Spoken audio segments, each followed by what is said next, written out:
उत्तर प्रदेश के श्रावस्ती लोकसभा सीट के अंतर्गत आने वाले बलरामपुर जिले में श्रावस्ती लोकसभा सीट पर कल बड़ी गहमागहमी दिखाई दी।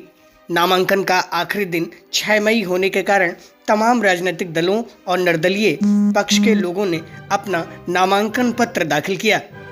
भारतीय जनता पार्टी ने नामांकन सभा के जरिए न केवल अपनी ताकत को दिखाने का काम किया, बल्कि उत्तर प्रदेश के उप मुख्यमंत्री केशव प्रसाद मौर्य ने यहां पहुंचकर मतदाताओं को विकास और मोदी की गारंटी का भरोसा दिलाने का काम किया है। बलरामपुर में श्रावस्ती लोकसभा सीट में भाजपा उम्मीदवार साकेत मिश्रा का नामांकन जनसभा को भारतीय जनता पार्टी के वरिष्ठ नेता उप मुख्यमंत्री केशव प्रसाद ने संबोधित किया। उन्होंने कहा कि भाजपा को अब तक के लिए चुनाव में जनता का अपार समर्थन मिला है। उन्होंने दूसरे दलों से आए लोगों को भाजपा का पटका पहनाकर सदस्यता भी दिलाई। जनसभा को संबोधित करते हुए उप मुख्यमंत्री केशव प्रसाद मौर्य ने कहा कि पीएम नरेंद्र मोदी के नेतृत्व में जो विकास के कार्य हुए हैं, इसका लाभ आज समाज के सबसे निचले पायदान में बैठे लोगों को भी मिल रहा है। उन्होंने कहा कि चाहे गरीबों को राशन देने की बात हो, उज्ज्वला योजना की बात हो, हर घर बिजली का लाभ पहुंचाने की बात हो, या बिना किसी भेदभाव के सबको किसानों के लिए सम्मान निधि देने की बात हो, यह सब हो रहा है और सबको बिना किसी भेदभाव के मिल रहा है। भाजपा के जनाधार को देखते हुए आज विपक्षी पार्टियां हताश हो चुकी हैं। डिप्टी सीएम केशव प्रसाद ने कहा कि विपक्षी पार्टी के पास ना तो कोई नीति है, ना ही कोई मुद्दा। समाजवादी पार्टी में जहां गुंडों का राज हुआ करता था, वहीं भाजपा में अब कानून व्यवस्था का राज है, जिसे जनता भी समझ रही है। उन्होंने उपस्थित समुदाय से साकेत मिश्रा को भारी बहुमत से जिताने की अपील की। सुनिए साकेत मिश्रा ने मंच से लोगों को संबोधित करते हुए क्या क्या बताया। तो आप सबसे निवेदन है, मैं आपके और माननीय उप मुख्यमंत्री महोदय के बीच में नहीं रहना चाहता हूं। केवल ये बताना चाहता हूं कि मेरा प्रण है कि बलरामपुर श्रावस्ती, हमारा जो श्रावस्ती लोकसभा क्षेत्र है, उसके लिए पूरी ईमानदारी से, पूरी निष्ठा से काम करेंगे, जिसे 5 साल बाद हम में से किसी को आकर के बताना न पड़े कि क्या काम हुआ है। क्योंकि आपके जीवन में जो खुशी भरी जाएगी, आपके जीवन में जो सुधार आएगा, वही पूरा परिणाम होगा हम लोग के कार्य परिश्रम का।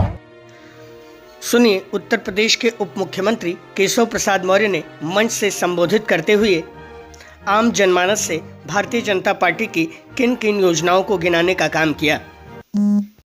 24 का यह लोकसभा चुनाव, आप विश्वास रखना, 4 जून 4 बजे 400 पार, फिर एक बार प्रचंड बहुमत की मोदी सरकार। ये जो भ्रष्टाचारी गैंग है, गिरोह है, ये रोक पाएगा क्या मोदी जी को? नहीं रोक पाएगा। दोनों हाथ उठा बताओ, रोक पाएगा क्या? नहीं रोक पाएगा। ये सारे स्वप्न देख रहे हैं मुंगेरी लाल के हसीन सब कि प्रधानमंत्री बनेंगे, सांसद बनेंगे। अरे सपा बसपा कांग्रेस वालों, तुम्हारा तो यूपी में खाता ही नहीं खुलने वाला है। यूपी की 80 की 80 सीटें जीत रहे हैं। बताइए, श्रावस्ती लोकसभा को लेकर कोई शंका है क्या? नहीं है। दोनों हाथ उठा कर कोई शंका है क्या? नहीं है। मैं आप सबसे ये कहने के लिए आया हूं, यहां सामने सपा का प्रत्याशी चाहे जो भी आवे, साइकिल आपने 2014 में पंचर कर दिया था, 2017 में भ्रष्ट कर दिया था, 2019 में सपा बसपा के गठबंधन के बाद बहुत थोड़े वोटों से यह सीट जरूर हम लूट कर गए थे, लेकिन न अब सपा बसपा का गठबंधन है और न भाजपा का कोई कार्यकर्ता असावधान है, न भाजपा का समर्थक शांति से बैठा है। जितना कार्यकर्ता है, समर्थक है, दिन रात मेहनत कर रहे हो, नहीं कर रहे हो। ऐसे हमारे लोकसभा के प्रत्याशी श्री साकेत मिश्रा जी, जिन्हें आप सबको अपना आशीर्वाद दे करके देश की संसद में माननीय मोदी जी के सेना के एक सदस्य के रूप में भेजने का काम करना है। लेकिन मुझे विश्वास है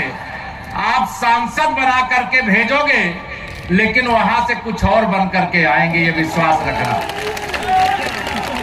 हमारे बहुत पुराने साथी जिन्हें 2017 में विधानसभा में चुन करके भेजने का काम किया, हमारे शैलेश सिंह सैलू जी, उपचुनाव में आप सबको फिर से विजयी बना करके भेजना है। ध्यान है ना, फिर से विजयी बना करके रिकॉर्ड वोटों से पिछली बार से बढ़ाएं और विपक्षी प्रत्याशी चाहे सपा वाला हो चाहे बसपा वाला हो उसकी जमानत जब्त कराएं और हमारे साकेत जी को भारी अंतर से विजयी बना करके भेजें। विपक्षी प्रत्याशी चाहे सपा वाला हो चाहे बसपा वाला हो उसकी जमानत जब्त कराएं और हमारे साकेत जी को भारी अंतर से विजयी बना करके भेजें। मुझे पूरा विश्वास है कि यहाँ से लोग सांसद बना के भेजेंगे, वहाँ दिल्ली कुछ और बना के भेजेगा, ऐसा मुझे पता है।